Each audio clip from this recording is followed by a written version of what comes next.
friend? Can you be my lover up until the very end? Let me show you love.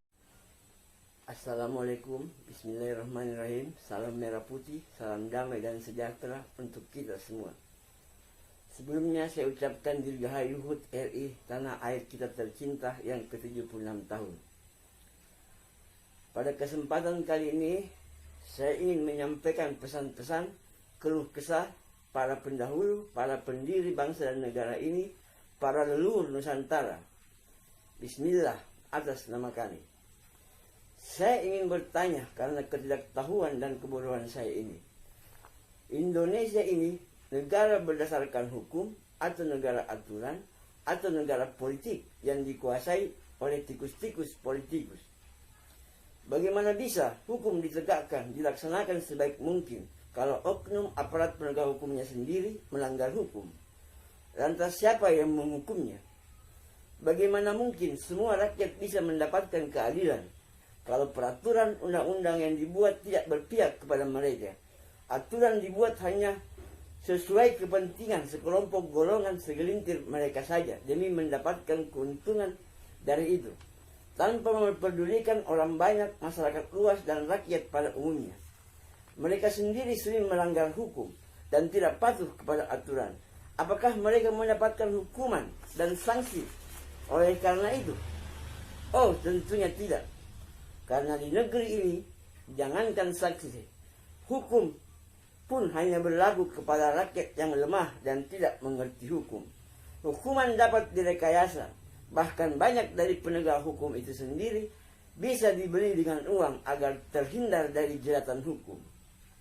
Ya, kita tunggu sajalah kehancuran negeri ini kalau banyak pejabat pemerintahnya sudah tidak bermoral, yang memikirkan diri sendiri, kelompok ataupun golongannya saja, sudah melanggar Pancasila, tidak patuh kepada Undang-Undang Dasar 45, dan telah menyimpang dari garis-garis besar haluan negara.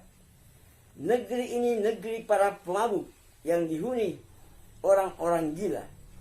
Mabuk harta, mabuk jabatan, mabuk tahta dan wanita bagi kaum pria, begitupun sebaliknya. Gila harta, gila jabatan, gila tahta, dan gila wanita bagi kaum pria, begitupun sebaliknya. Apakah Indonesia ini mesti dipimpin oleh orang gila dan pemabuk pula untuk menyadarkan mereka dari kegilaan dan mabuknya? Wahai para pejabat pemerintah negeri ini, kalian adalah pelayan bagi rakyat, bangsa dan negara ini. Dan rakyat wong cilik bukan budak kalian, yang barangkali kalian tidak tahu itu. Janganlah memperbudak kami rakyat kecil ini. Di negeri ini keserakahan di mana-mana, kesewenang-wenangan merajalela, ketidakadilan telah menindas keadilan, kesalahan sudah menutupi kebenaran, dan keburukan telah menghilangkan kebaikan. Agama, surga, dan neraka dijadikan produk jualan, mengatasnamakan firman Tuhan, sunnah, dan hadis Rasul, menjual ayat-ayat Tuhan.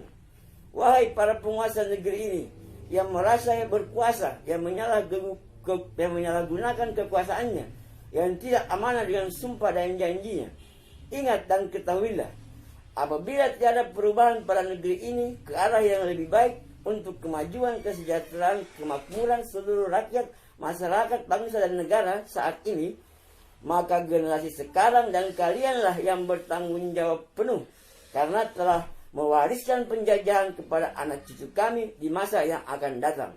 Bahkan mungkin di hari esok, Indonesia bisa hanya tinggal kenangan, namanya pun akan hilang dari peta dunia. Itu yang akan terjadi akibat ulah kalian. 76 tahun Indonesia merdeka, tetapi hanya merdeka dari penjajahan Belanda dan Jepang saja. Tetapi secara ideologi, ekonomi, hukum, dan agama, Indonesia masih terjajah sampai saat ini, bahkan hingga anak cucu kita, kami, nanti generasi selanjutnya di masa depan. Ini penjajahan alam milenial. Bangsa ini sudah kehilangan jati dirinya, bahkan harga diri pun tak punya lagi, karena sudah dijual demi nafsu duniawi. Negeri ini butuh revolusi moral, bukan hanya revolusi mental. Para pahlawan di masa perjuangan dulu telah mengorbankan harta, nyawa, bahkan segala-galanya demi kemerdekaan Indonesia, tanah air tercinta. Janganlah dinodai kemerdekaan itu. dengan mengeruk kekayaan dari negeri ini. Janganlah mengkhianati perjuangan para pahlawan, para pendahulu, dan para pendiri bangsa dan negara ini. Membodoh-bodohi rakyat dengan berbagai macam aturan dan kebijakan-kebijakan yang sangat tidak bijaksana menurut kami. Yang kami terpaksa mematuhinya, mentaatinya karena ketidakberdayaan kami sebagai rakyat orang cilik tanpa kuasa sedikit pun. Tidak akan ada pejabat presiden sekalipun tanpa ada rakyat yang memilihnya. Namun tanpa presiden, rakyat pun tetap ada. Yang seharusnya kedaulatan kekuasaan penuh di tangan rakyat. Rakyat orang cilik justru menjadi budak di negeri sendiri. Di era sekarang ini, kekuasaan di tangan orang-orang berduit saja. Dari pengusaha beralih profesi menjadi pejabat, berubah menjadi penguasa. Gara-gara inilah setitik rusak susu sebelahnya. Bangsa yang besar adalah bangsa yang menghargai jasa para pahlawan. Kata Bung Karno, perjuanganku ini mudah karena mengusir penjajah. Tetapi perjuanganmu akan lebih sulit karena melawan bangsamu sendiri. Musuh terbesar terberatmu adalah bangsamu sendiri. Jangan tanyakan apa yang negara telah berikan kepadamu, tetapi tanyakan pada dirimu apa yang telah kau berikan kepada bangsa dan negaramu. Inilah saatnya yang muda berkarya dan berkreasi. Yuk orang cilik yang cinta tanah air Republik Indonesia ini, jagalah negeri ini agar tanah dan sumber daya alam di negeri ini tidak habis diambil negara asing, negara luar maupun negara lain. Bersatu kita teguh, bersama kita tangguh. Berpisah kita hilang. NKRI harga mati. Ada apa dengan negeri ini? Kaya akan sumber daya alam. Hasil laut melimpah, pertambangan tidak ada habis-habisnya. Tapi kok negara ini belum juga makmur? Rakyat masih banyak yang hidup dalam kemiskinan. Mungkin itu karena penghuninya yang bobrok kali ya. Sekian dan terima kasih. Nanti disambung kembali. Tidak lupa saya ingin memperlihatkan tanda bukti cendera mata dari Bung Karno, para leluhur, dan para pendiri bangsa dan negara ini. Ini uang 100 rupiah tahun 64. Bertuliskan Swiss Limited, bergambarkan Bung Karno. Di baliknya, maaf saya tutup dulu nomor serinya. Ini anak gembala Bung Karno, si anak gembala. Ini dari beliau langsung. Pemberian dari beliau, tanda bukti, cendera mata. Ini 1000 Soekarno, tahun 60.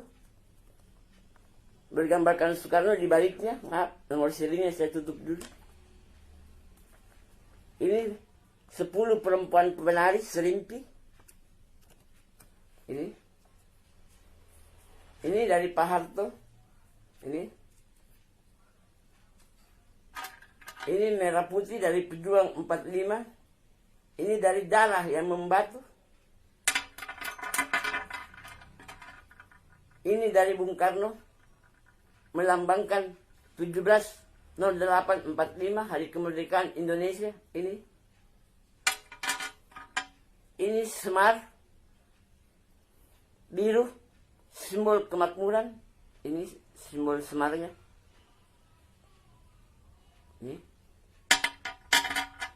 Ini senjata semar. Ini Trisula Weda, Satrio Pinini. Ini simbol kerajaan Arab, simbol Rasulullah yang bergambarkan pohon. Di bawahnya ada pedang, dua saling bersilangan, yang artinya pohon ini kehidupan. Dan pedang bersilangan itu adalah perdamaian.